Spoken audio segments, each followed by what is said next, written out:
ఈ sudden meeting situation ఏంటంటే మా గురువు గారు సద్గురు శ్రీ సంపూర్ణానంద స్వామీజీ పెళ్లి కుమారుని జాతకంలో ఒక మేజర్ డిఫెక్ట్ ని డిటెక్ట్ చేశారు. బాడీలో డిఫెక్ట్ అయితే మెడిసిన్ ఉండాలి, మరి జాతకంలో డిఫెక్ట్ కు సొల్యూషన్ జలం.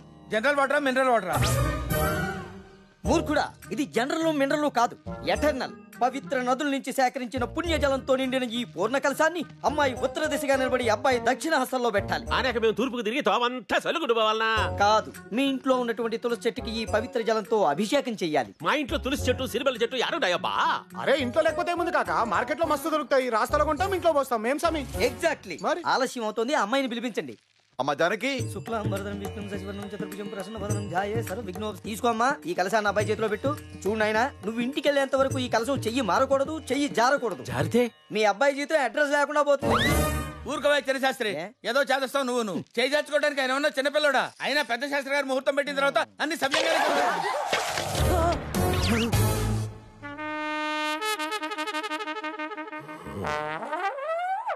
అరే చేసిన తప్పుకు ఆల్రెడీ కాకా సగం చచ్చిండు. గట్లా పరేషాన్ చేస్తే కంప్లీట్ ఖతం.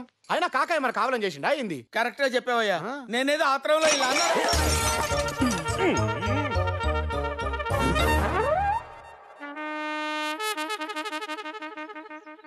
మేము ఈ పెళ్లి కస్టమర్ల దగ్గర తీసుకున్న కాంట్రాక్ట్ అనుకోవట్లేదు, మా ఇంట్లో జరుగుతున్న పండుగ అనుకుంటున్నాం. అరేంజ్మెంట్స్ అన్ని మా వాళ్ళకి వదిలేసి మీరు హ్యాపీగా ఎంజాయ్ చేయండి. చాలా థ్యాంక్స్ అమ్మా. పెళ్ళయ్యేంత వరకు మీ స్టాఫ్ అందరూ ఉండడానికి అవుట్ హౌస్ కూడా రెడీ చేసాం. అన్నట్టు మా అమ్మాయి జానకి పెళ్లి కూతురు, రాంబాళ్ళ అమ్మగారు. నమస్తే ఆంటీ. నమస్తే మా, లక్షణంగా ఉన్నావు. అరే రామ్, ఇలాంటి అమ్మాయిని మన ఇంటికి ఇప్పుడు తీసుకొస్తావరా? అరే నీకంత నచ్చితే చెప్పమ్మా, ఈ అమ్మాయినే తోలుకోపోదాం. అరే మజాక్ చేసిన, చెప్పినా కదా మ్యారేజ్ అంటేనే మజాక్. గేమ్ ప్లాన్ చూస్తే గెలుపు గ్యారంటీ అనిపిస్తుంది, కానీ స్టార్ట్ చేయడానికి బంతి నీ కంట్రోల్లో లేదు. అందరినీ గ్రౌండ్ లోకి దింపితే ఆటోమేటిక్ గా బంతి దొరుకుంటూ వస్తుంది. నీ మీద నాకు ఆ నమ్మకం ఉంది. ఏమిటా నువ్వు చేస్తున్న పని? పెళ్లి కూతుర్ని నువ్వేం పానిక్ అవ్వకు. మనం ఇక్కడికి వచ్చింది పెళ్లి చేయడానికి కాదు, పెళ్లి పెటాకులు చేయడానికి. ఏమిటా నువ్వు అనేది? అవును మావయ్య, ఈ పెళ్లి చెడగొట్టేసి జానకిని మన ఇంటికి కోడలుగా తీసుకెళ్లిపోదాం. ఏంటయ్యా తీసుకెళ్లేది? అదేనండి, తీసుకెళ్ళటం అంటే పెళ్లికి ఇక్కడి నుంచి ఏం తీసుకెళ్ళాలి, ఎలా తీసుకెళ్ళాలి అని డిస్కస్ చేస్తున్నాం. ఊరుకునే ఓవర్ యాక్షన్ మీరు చూడలేక నువ్వేంటయ్యా రామారావు, ఇండియా వస్తానని చెప్పి ఏకంగా ఇంటికి వచ్చేసావు. ఎవరిని నమ్మని మా అన్నయ్యేమో ఎత్తెత్తి ఎంగిలాకుని కాలేసినట్టు పెళ్లి పత్రం అంతా నీ చేతిలో పెట్టాడు. అంటే మీ సంగతి ఈయన కూడా తెలుసా? తెలుసు, ఈయన మన పార్టీయే. ఏం పార్టీ? అదే సంగీత పార్టీ. సంగీత పార్టీ గురించి డిస్కస్ చేసుకుంటున్నాం. కావాలంటే నువ్వు కూడా పార్టిసిపేట్ చేయొచ్చు. అవ్వని పెళ్లికి అంత సీన్ లేదు, కానీ ఇంతకీ ఈ పెళ్లి ఎలా చెడగొడుతున్నావు? అంటే ఏమి కూడా మొత్తం తెలుసు, తను మన పార్టీయే. ఓహో వెరీ గుడ్. మీరంతా ఏం చేస్తున్నారు ఇక్కడ? రండి రండి, మీకు తెలియదే ఉంది. మావాడి ప్లాన్ గురించి డిస్కస్ చేస్తున్నాం. చెప్పరా, వాళ్ళ అమ్మాయిని ఎలా తీసుకెళ్లిపోతున్నావో చెప్పు. మా అమ్మాయిని తీసుకెళ్ళిపోవడం ఏంటి? అవే ఏం లేదండి, మ్యారేజ్ హాల్ కి పెళ్లి కూతురుని ఎలా తీసుకెళ్లాలా అని డిస్కస్ చేసుకుంటున్నాం అంతే. అంటే ఈవిడికి తెలీదా? ఏంటది? ఆహాహా, మీకు ఈ మాత్రం కూడా తెలీదా అంటున్నాడు మామయ్య. మనకైతే డైలీ అదే డ్యూటీ, ఆవిడకేం తెలుస్తాయి ఇవన్నీ. అదే చీరలు సార్లు అంటే చెలరిగిపోతారు కదండి. కరెక్ట్ గా చెప్పావయ్యా. జానకి, కంచి నుంచి చీరలు వచ్చాయి చూద్దాం. మామయ్య కొంచెం ఉంటే నీ పీత బుర్ర వల్ల మొత్తం పెంట పెంట అయిపోయింది. నేనేం చేయమంటావురా, మన స్టేట్ పాలిటిక్స్ లాగా ఎవరే పార్టీయో తెలియకుండా ఏమయంగా ఉంది. నువ్వు లిస్ట్ రాసు, నేను బట్టి పడతా. సరిగా రాసం. మన నెక్స్ట్ స్టెప్ ఏంటి? మనం నెక్స్ట్ స్టెప్ వేయాలంటే మనకు నికార్సైన బకరా కావాలి. బకరానా? ఎస్ సార్, మనం అనుకున్నట్టుగానే నేను ఇంట్లోకి చేరిపోయాను. ఇప్పుడు జానకి పెళ్లి ఆపాలన్నా, ఆదిని ట్రాప్ చేయాలన్నా నాకు బకరా కావాలి. అర్థమైంది, కానీ ఎవరా బకరా? నువ్వు అసలు మనిషి వాపసువ్వా? ఆ పందగుట్ట పాండుగాడిని అరెస్ట్ చేయమంటే వాడి కొడుకునేందుకు అరెస్ట్ చేశావు? వాడు అండర్ గ్రౌండ్ లో ఉన్నాడు, వీడు స్కూల్ గ్రౌండ్ లో దొరికాడు. వీడిని లోపలేస్తే వాడు బయటకు వస్తాడని. అందుకని 2వ క్లాస్ చదువుతున్న కుర్రాడి మీద రేప్ కేసు పెడతావా? 2వ క్లాస్ మీద యూస్లెస్ ఫెలో. చిచ్చి. అమ్మా, అన్నయ్య.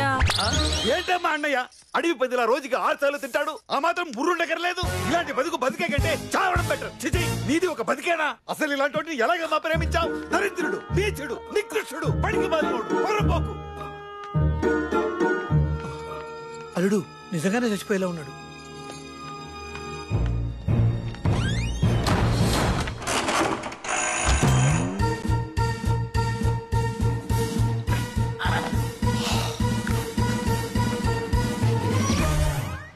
అరే తుప్పా చదవా, నేను మనిషిని కాబట్టి మర్యాదగా మందు తాగుతున్నాను రా. నువ్వు రాక్షసుడు కాబట్టి రోజు నా రక్తం తాగుతున్నావు. డైలీ నన్ను డీప్ ఫ్రై చేసుకొని తింటున్నావు రా. రే, దేవుడు అనేవాడు ఉంటే నాకు ఓ రోజు వస్తుందిరా. ఆ రోజు నిన్ను నలిపెట్టి నలిపేస్తాను రా. అదే నా ఆశ, ఆశయం, డ్రీమ్ ప్రాజెక్ట్. మామయ్య, ఈ బకరా డ్రీమ్ ప్రాజెక్ట్ ని మనం టేక్ ఓవర్ చేద్దాం. పదండి.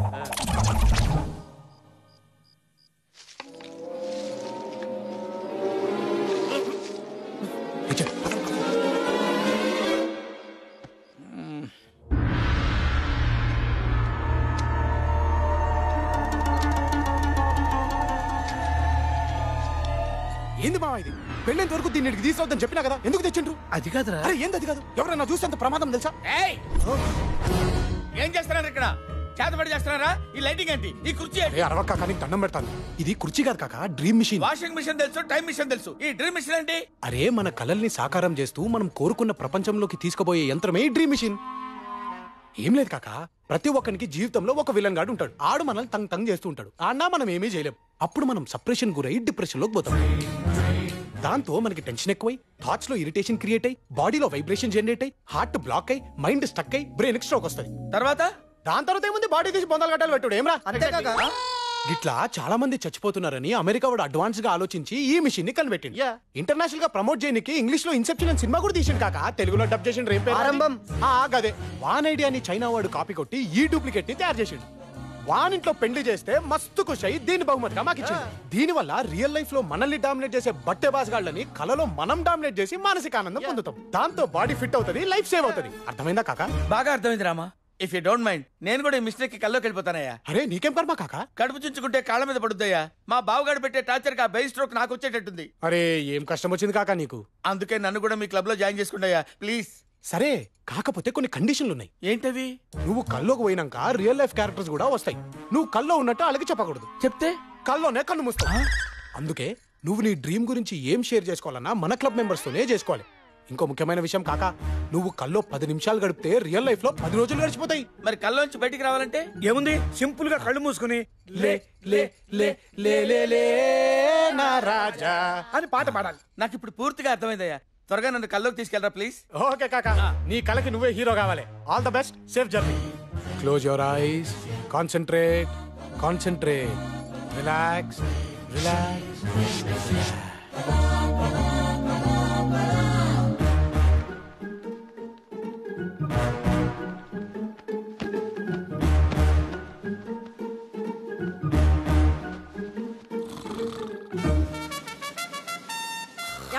జింబిల్ కొట్టేసారు లేవండి.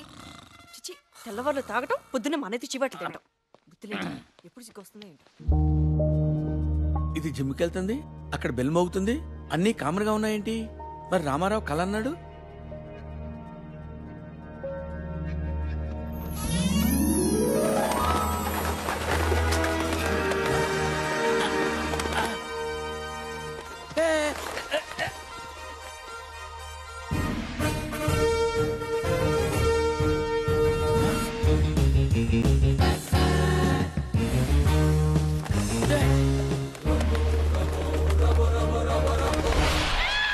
మిస్టర్ పద్మనాభ సింహ సింహ సింహ సింహ స్వాగతం, సుస్వాగతం.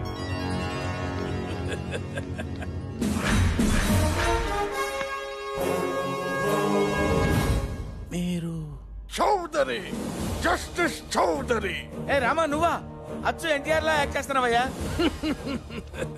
అప్పుడే ఏం చూసినావు కాక, ఇంకా ఎంత గొప్పగా నటించగలుగుతామో ముందు ఆపై ముందు చూస్తావు. అది సరే గాని ఇక్కడ ఇదంతా ఏంటయ్యా? డ్రీమ్, కళ. నువ్వు ఇప్పుడు కల్లో ఉన్నావు కాక, నీ కళల ప్రపంచంలోకి మేమంతా వచ్చేసినాం. అదేంటయ్యా, నువ్వేమో కలంటున్నావు, మా బావేమో డాబర్ మ్యాన్ లాగా అలాగే అరుస్తున్నాడు. పిచ్చి కాక, అసలు నువ్వు కల్లోకి ఎందుకు వచ్చినావు? ఆయన రియల్ లైఫ్ లో విలన్ బ్యాక్ బోన్ బెండ్ తీయనికి. మరి ఆ విలన్ ఎవరు? వీళ్ళ బావ జైకిష్ సింహ. మరి ఆయనే పిలుస్తుండు, నువ్వేం చెయ్యాలి కాక? అర్థమైంది, ఆడి బ్యాక్ బోన్ బెండ్ తీసేయాలి. అదే నా ఆశ, ఆశయం, డ్రీమ్ ప్రాజెక్ట్. మరి కాలుష్యం ఎందుకు? ప్రొసీడ్. జై భగవాన్. వస్తున్నాను రా. వీడు వీడి డిసిప్లిన్.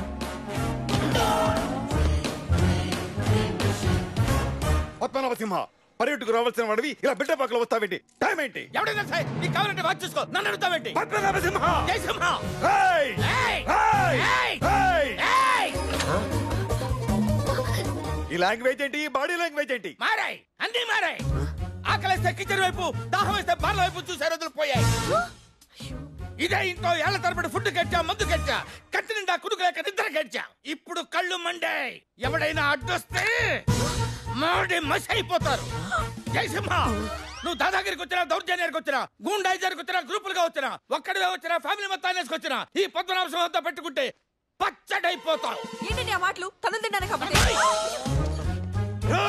నా చెల్లెల్ని కొట్టావా? నిన్ను కూడా కొడతాను రా. ఏంట్రా నువ్వు నన్ను కొట్టేది? రేయ్, ఇది కాల్చి పారేస్తాను.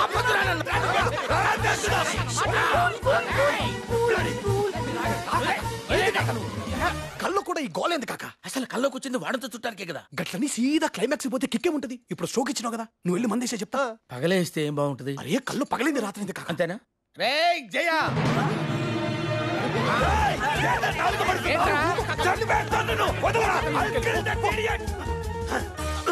ఏమైంది వాడికి? పిచ్చి కుక్కలా బిహేవ్ చేస్తున్నాడు. నాకు కూడా ఏదో భయంగా ఉందన్నయ్య. ఇందులో భయపడాల్సిందేం లేదండి. బీభత్సం చేసేస్తే భయపడాల్సింది ఏమి లేదంటే ఏంటి? ఇలాంటి ప్రాబ్లం ఉన్న పేషెంట్ ని నేను ఆల్రెడీ ఫేస్ చేశాను కాబట్టి చెప్తున్నాను. ఇది ఒక సైకలాజికల్ డిజార్డర్. ఇది డామినేషన్ తాలూకా సప్రెషన్ నుంచి పుట్టుకొచ్చిన డిప్రెషన్ క్రియేట్ చేసిన కమోషన్ రిలేటెడ్ రెవల్యూషన్. ఇలాంటి వాళ్ళని ఓ వారం రోజుల పాటు వాళ్ళ మానాన్న వాళ్ళని వదిలేస్తే సెట్ అయిపోతారు. వదలకపోతే ఎవరిని వదలరు, పిచ్చి పీక్స్కెళ్ళిపోయి పీకలు కొరకేస్తారు. అసలు అలాంటి దద్దకొట్టు రోగం వాడికి ఎందుకు వచ్చిందో? డామినేషన్ సార్, మితిమీరిన డామినేషన్ వల్ల వచ్చే ప్రాబ్లమ్స్ ఇవన్నీ. నిజమేనా? నీ డామినేషన్ లో నేను కూడా సప్రెషన్ గురయ్యాను. అవునండి, నేను కూడా కొంచెం డిప్రెషన్ లోకి వెళ్ళాను. అవునన్నయ్య, నేను కూడా కొంచెం కమోషన్ ఫీల్ అయ్యాను. ఆ రెవల్యూషన్ థాట్స్ నాకు కూడా వచ్చే బావ గారు. అవును డాడీ, ప్రెషర్ ఎక్కువైతే మనిషి కూడా బంతిలాగా కంట్రోల్ తప్పుతాడు. ఉండమా నువ్వు నీ బందిగోరాను. మీరందరూ నా డిసిప్లిన్ ని డామినేషన్ లా ఫీల్ అవుతున్నారని నాకు అర్థమైంది. ఓకే, ఈ రోజు నుండి జానకి పెళ్ళయ్యేంత వరకు ఎవరిష్టం వచ్చినట్టు వాళ్ళు ఉండండి. పెళ్ళయ్యాక మీటింగ్ పెట్టి కొంచెం రీజనబుల్ గా కొత్త రూల్స్ రాసుకుందాం. అమ్మో, కొంచెం లేట్ అయితే వీళ్ళందరికీ కూడా ఈ డిసీజ్ వచ్చేసేది. ఇదిగో రామారావు, ఈ పెళ్ళయ్యేంత వరకు మా బావగారిని నువ్వే కంట్రోల్ చేయాలి. ఆయన సంగతి నాకు వదిలేసి మీరు మిగతా పనులు చూసుకోండి. Thank you Rama. ఏం డైలాగ్ కొట్టినావు కాక. నీ దెబ్బకి మీ బావ ప్యాంట్ లోనే పాస్ పోసింది అంటే నమ్ము. ఏం రా సరేగా రామా, మీరు కూర్చాక మా బావకి వెండి గుర్తుండవు కదా, కాల్చి చంపేస్తాడు. అరే ఏం మాట్లాడుతున్నావు కాక? దమాకిట్లా ఖరాబ్ అయిందా నీకు? నీకలా ఆయనకెట్లా గుర్తుంటది? కొత్త కదా, కన్ఫ్యూజ్ అయినట్టున్నాడు. కరెక్ట్. అచ్చా, రామా, నీ వల్ల నా పర్సనల్ లైఫ్ చాలా హ్యాపీగా ఉంది తెలుసా? ప్రొఫెషనల్ లైఫ్ ఏమేం కాక? ఏం కాక రామా, అది మరీ దారుణం. ఇంట్లో మా బావగాడు కాల్చుతుంటుంటే ఆఫీసులో ఆదిగాడు కాల్చుతుంటే. అరే ఆదిగాడంటే యాదొచ్చింది కాకో. రేపు పొద్దుగాల ఆది ఫ్యామిలీని మీ బావ టిఫిన్ చేయడానికి రమ్మండు. రామా, నా కల్లో వాట్ డెసిషన్స్ ఏంటి? ఇది నా కల కదా. అరే డెసిషన్లు తీసుకునేది ఆళ్ళు కాదు కాక, మరి పడుకున్న పద్మనాభసింహ ఆయన ఊహల్లోకించి వచ్చినవే ఈ పాత్రలు సన్నివేశాలు. అర్థమైంది రామా, మా బావగాడిని ఎక్కి తొక్కేసినట్టే ఆదిగాడిని కూడా తొక్కేమని ఈ సిచ్యువేషన్ క్రియేట్ చేశాడనమాట మా ఊడు. కరెక్ట్ గా చేసావు కాక. అందుకే నువ్వు నీ పర్సనల్ లైఫ్ తో పాటు ప్రొఫెషనల్ గా, సోషల్ గా, సైకలాజికల్ గా, మైథలాజికల్ గా అన్ని గిట్లలా నువ్వే నంబర్ 1 కావాలి. నీ డ్రీమ్ వాళ్ళకి నువ్వే బాద్షాగా ఉండాలి. కదే పడుకున్న పెద్ద కోరిక. Yes, I'm Badshah. Badshah decide అయితే వార్ వన్ సైడ్ అయిపోద్ది.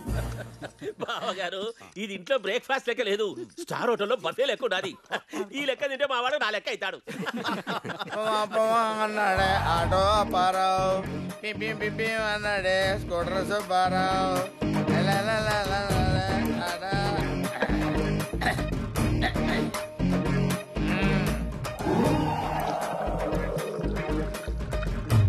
పద్మనాభసింహ. ఏంటి పద్మనాభసింహ? ఏంటి వాట్స్ యువర్ ప్రాబ్లం? ఏంది బావగారు పొద్దున్నే మొదలు పెట్టినాడు? ఏం లేదు బావగారు, ఈ పెళ్ళయ్యేంత వరకు ఫ్రీక్ అవుట్ అవుతానంటే నేనే పర్మిషన్ ఇచ్చాను. నువ్వు పర్మిషన్ ఉంటాయి. దొక్కు దోలు dash, this is my life, my pressure, my decision, my kick. First time కదా, కొంచెం ఎక్కువైంది. ఎవరికై ఫస్ట్ టైం? 20 సంవత్సరాల నుంచి డే నైట్ తాగుతున్నాను రా. గుడ్డు తెలుసా నీకు? నువ్వేంటి చూస్తున్నావు? మందు వేయాలనుందా? వేయాలంటే వేసేయ్. ఏ ఎదవకి భయపడాల్సిన అవసరం లేదు. రామారావు. ఏంటో రామారావు నాగేశ్వరరావు? ఏంటి? ఏమయ్యా, వాడు నీ మాట వింటాడు, కొంచెం మేనేజ్ చేయి, నేను చూసుకుంటాను సార్. గురుజీ ఏంటమ్మా ఆయన ఫీల్ అవుతున్నారు, పదండి. వాడు ఫీల్ అయితే వెళ్ళిపోవాలా? నాకోసం నా సోల్మేట్ చెప్పాడు కాబట్టి. సారీ బావగారు,